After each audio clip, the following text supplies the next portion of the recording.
Assalamualaikum warahmatullahi wabarakatuh.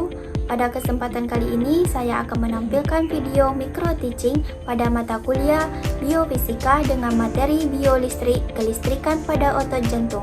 Adapun resum dari materi ini adalah biolistrik adalah ilmu yang mempelajari tentang potensial listrik pada organ tubuh. Kelistrikan pada otot jantung terjadi oleh adanya potensial aksi yang dihantar sepanjang membran sel otot jantung. Anatomi dan cara kerja sistem konduksi jantung ada 4 jenis. Yang pertama sinoatrial SA node, yang kedua atrioventricular AV node, yang ketiga trioventricular bundle atau bundle of East. Yang terakhir ada Purkinje fibers. Potensial aksi jantung adalah perubahan tegangan sementara atau potensial membran yang melintasi membran jantung.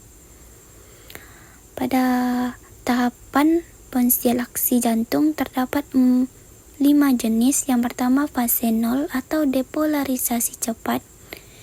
Yang kedua fase 1 atau repolarisasi awal. Yang ketiga ada fase 2 atau bisa juga disebut dengan plateau. Yang keempat ada fase 3 atau repolarisasi cepat. Dan yang terakhir, fase 4 atau istirahat. Untuk lebih jelas, simak video berikut ini ya.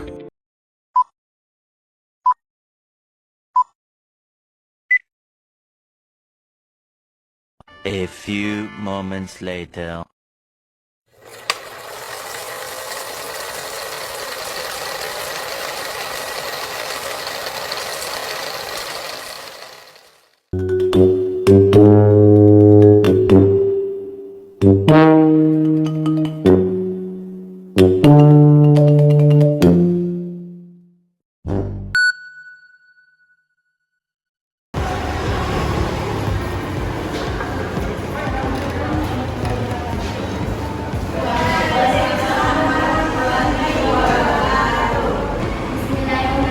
Assalamualaikum warahmatullahi wabarakatuh.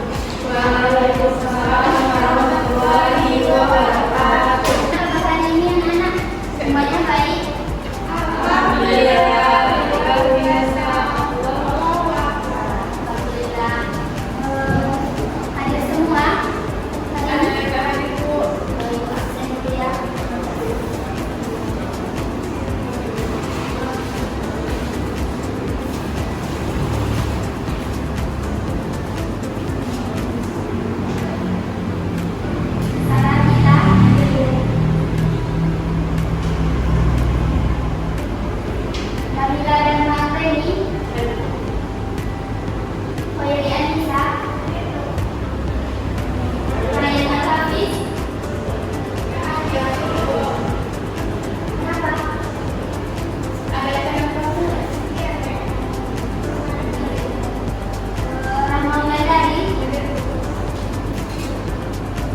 lihat pada gambar yang di depan ini, sebelumnya anak-anak itu bisa menjelaskan tentang struktur jantung ini.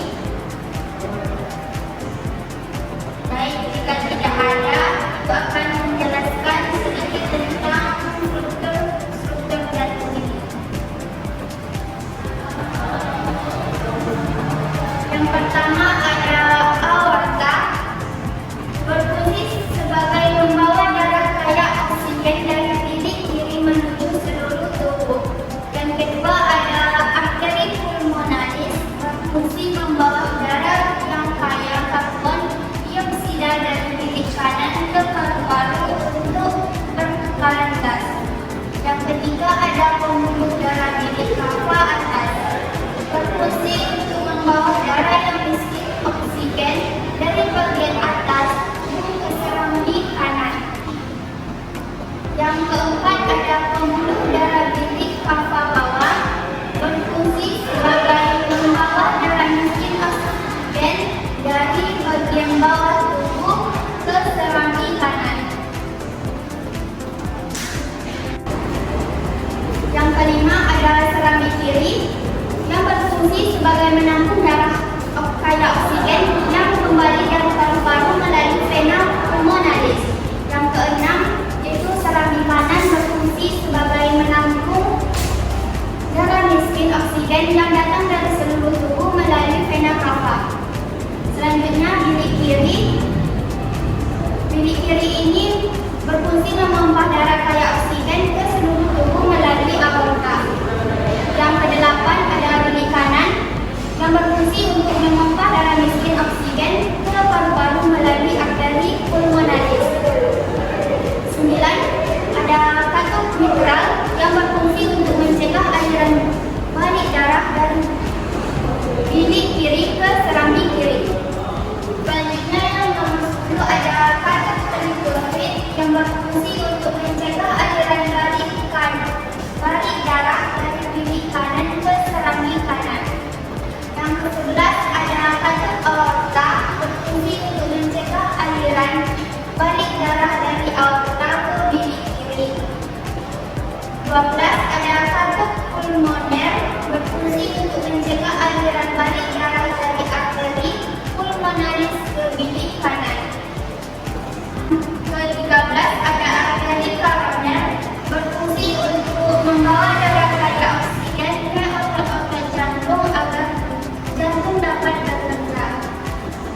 Dan terakhir ada otot papilar, berfungsi untuk menjaga katup jantung tetap berada pada posisi yang benar saat jantung memompa darah. Itulah penjelasan dari struktur jantung beserta fungsinya. Selanjutnya potensial aksi jantung. Potensial aksi jantung ini adalah perubahan tegangan sementara atau potensial membran yang melintasi membran jantung. Hal ini disebabkan oleh aliran ion permukaan atau melalui protein saluran ion dari dalam ke luar sel.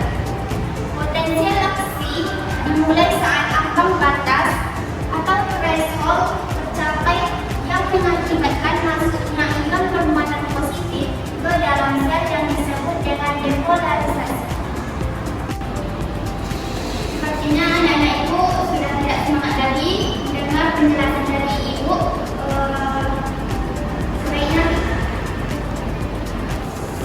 Selanjutnya tahapan potensial aksi jantung. Tahapan potensial aksi jantung ini terdapat beberapa jenis. Yang pertama fase 0 atau depolarisasi cepat. Yang mana depolarisasi cepat ini terjadi pada ion Na positif mengalir masuk ke dalam sel yang menyebabkan potensi membran berubah dari negatif menjadi positif. Yang kedua ada fase 1 atau bisa juga disebut dengan repolarisasi awal, yang mana repolarisasi awal ini adalah saluran Na positif mulai menutup dan saluran ion kario atau K positif terbuka. Yang ketiga ada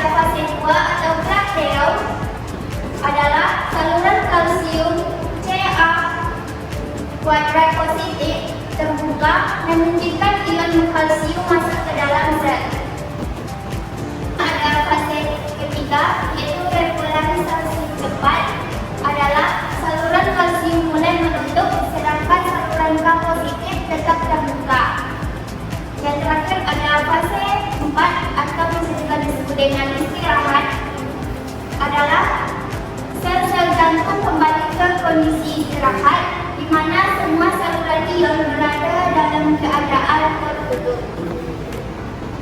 A few minutes later. Ada alat diagnostik.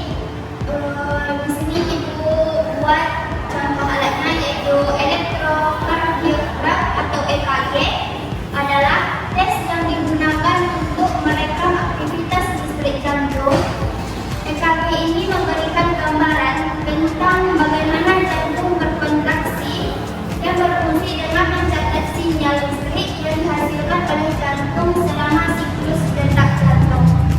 Tes ini sangat berguna dalam diagnosis berbagai kondisi jantung, termasuk aritmia, iskemia, dan infark miokardi. Alat elektrokardiogram atau EKG ini bisa kita jumpai di laboratorium atau rumah sakit. Mana tahu besok anak-anak ibu jumpai alat seperti ini di rumah sakit, jadi anak-anak ibu sudah tahu nama dari alat ini. A few minutes later. Integrasi ayat Al-Quran pada materi kita hari ini yaitu tentang biolistrik, kelistrikan otak jantung, terdapat dalam Quran surat Al-Qaf ayat 16 yang artinya, sungguh kami benar-benar telah menciptakan manusia dan mengetahui apa yang dibisikkan oleh dirinya, kami lebih dekat kepadanya daripada urat lehernya. Ayat ini menekankan bahwa Allah mempunyai pengetahuan yang penuh dan kedekatan yang sangat dekat dengan manusia, bahkan lebih dekat daripada urat nadi yang menghubungkan jantung dan hati. Ini merupakan perumpamaan untuk pemahaman tentang kendali penuh Allah atas manusia dan kedekatannya dengan manusia. Itulah materi kita pada hari ini tentang biolistrik, kelistrikan otak jantung pada manusia. Sebelum ibu tutup, apakah anak-anak ibu sudah paham dari materi kita hari ini? Nanti boleh ditanyakan.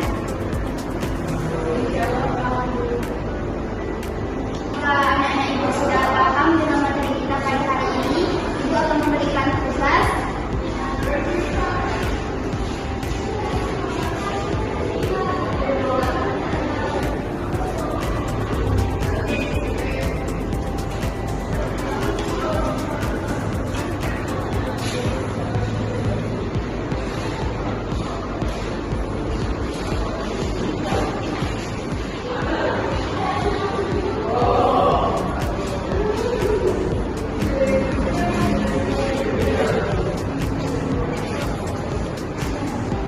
Sepertinya kita tidak cukup untuk mengerjakan tugas, jadi tugasnya itu dikerjakan di rumah aja. Jika anak-anak ibu tidak ada yang mau bertanya, kita cukupkan aja materi kita pada hari ini dengan mengucap hamdalah. Kurang lebih ibu mohon maaf. Wabillahi taufiq wal hidayah. Wassalamualaikum warahmatullahi wabarakatuh.